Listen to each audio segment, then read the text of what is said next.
بسم اللہ الرحمن الرحیم شروع اللہ کا نام لے کر جو بڑا مہربان نہایت رحم والا ہے۔ وَإِذْ جَعَلْنَا الْبَيْتَ مَثَابَةً لِلنَّاسِ وَأَمْنًا وَاتَّخِذُوا مِن مَّقَامِ إِبْرَاهِيمَ مُصَلًّى وَعَهِدْنَا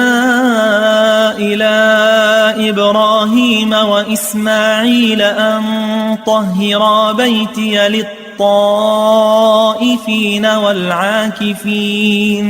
وَالْعَاكِفِينَ وَالرُّكَّعِ السُّجُودِ۔ اور جب ہم نے خانہ کعبہ کو لوگوں کے لیے جمع ہونے اور امن پانے کی جگہ مقرر کیا اور حکم دیا کہ جس مقام پر ابراہیم کھڑے ہوتے تھے اس کو نماز کی جگہ بنا لو، اور ابراہیم اور اسماعیل کو حکم بھیجا کہ طواف کرنے والوں اور اعتکاف کرنے والوں اور رکوع کرنے والوں اور سجدہ کرنے والوں کے لیے میرے گھر کو پاک صاف رکھا کرو۔